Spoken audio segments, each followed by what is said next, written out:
Howdy. It's me. Like I promised, a lot exploded today. This thing would not stop. There's a couple times I almost threw it out my car window. Condo. I love this song.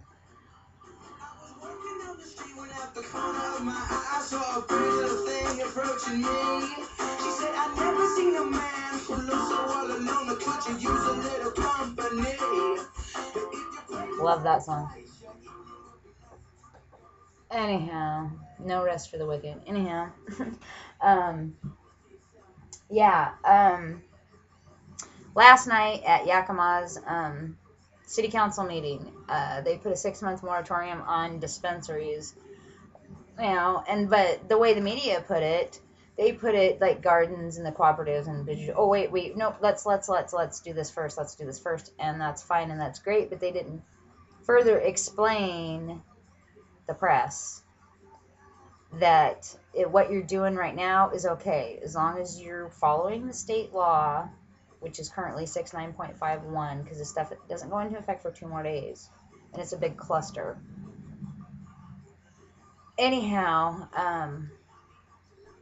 I got to talk to the mayor today, and I expressed my concerns about people that do edibles and creams, which I do those too.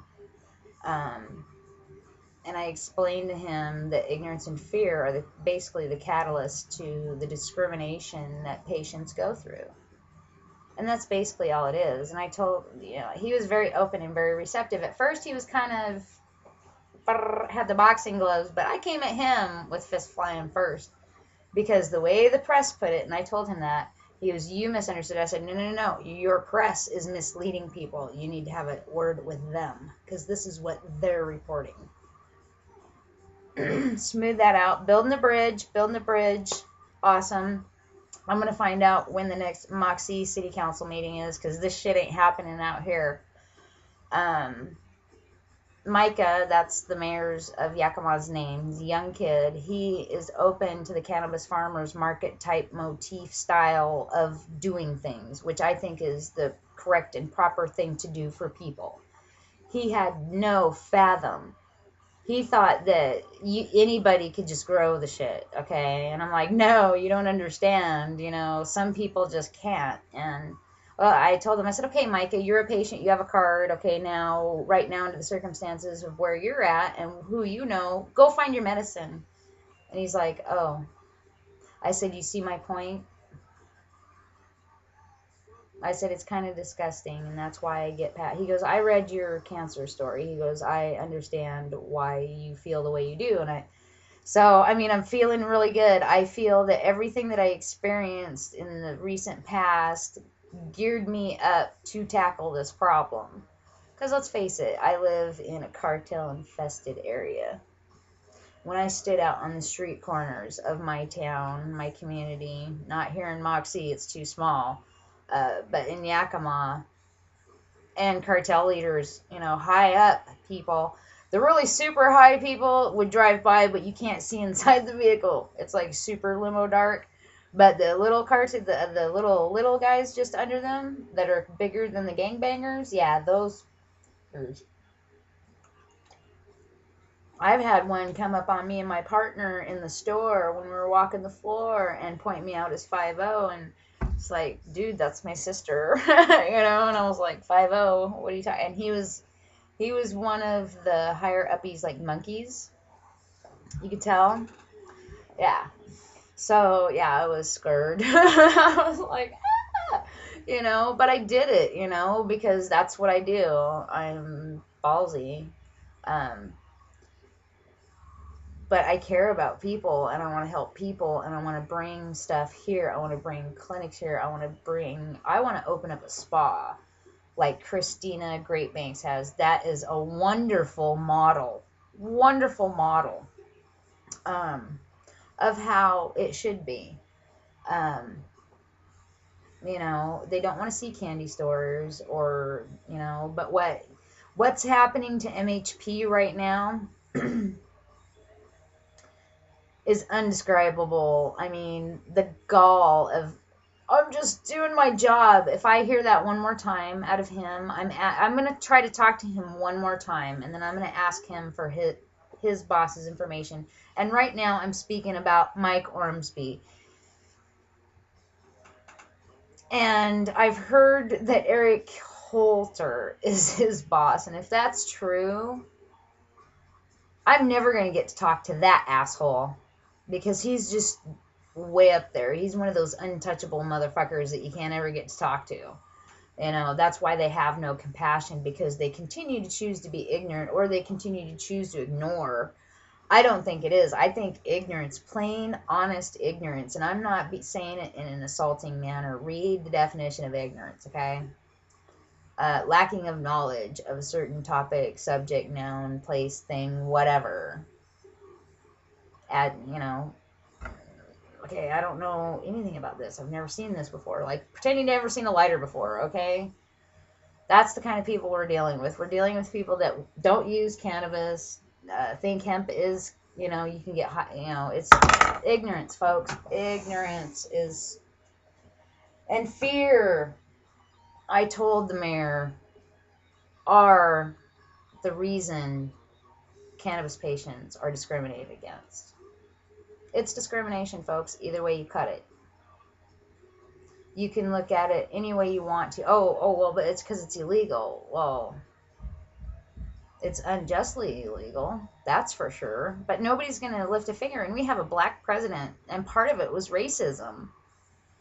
The cannabis part of it is totally about racism. The hemp part of it is about greed. The cotton, the wood, you name DuPont, all them cockroaches, okay? There's plenty for everybody, even hemp. Especially hemp. We shouldn't be using oil at all. At all. We shouldn't be sucking it out of the earth. It serves a purpose. We all serve a purpose. Everything serves a purpose. And oil, it's in the ground.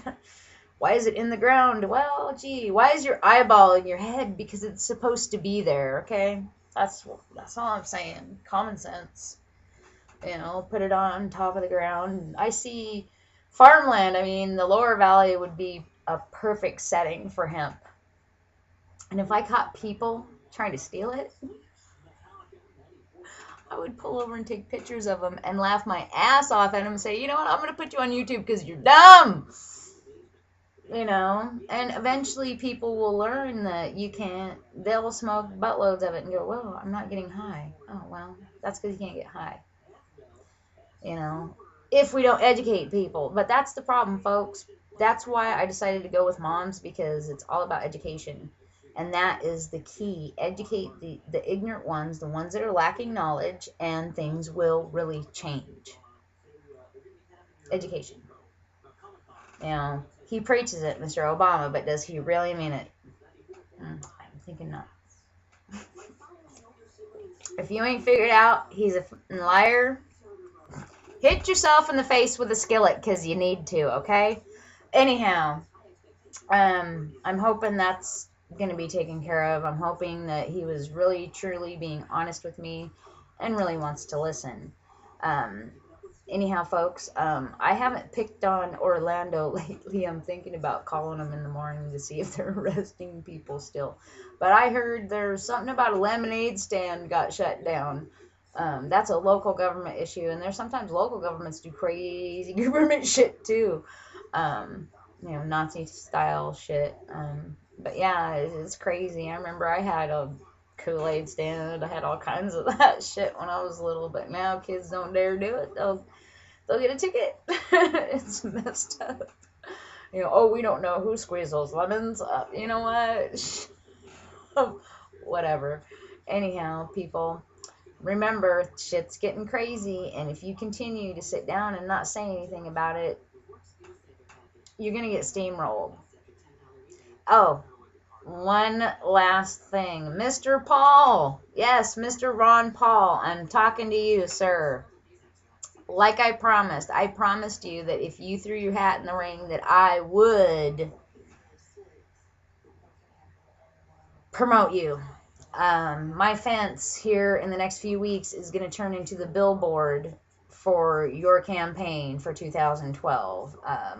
my brother got a big old sign to put on my fence, and my fence faces Highway 24. So there's going to be no mistake who I'm supporting. Ron Paul has decided not to rerun for his seat. He's got his house up for sale. Basically, he's throwing it all in.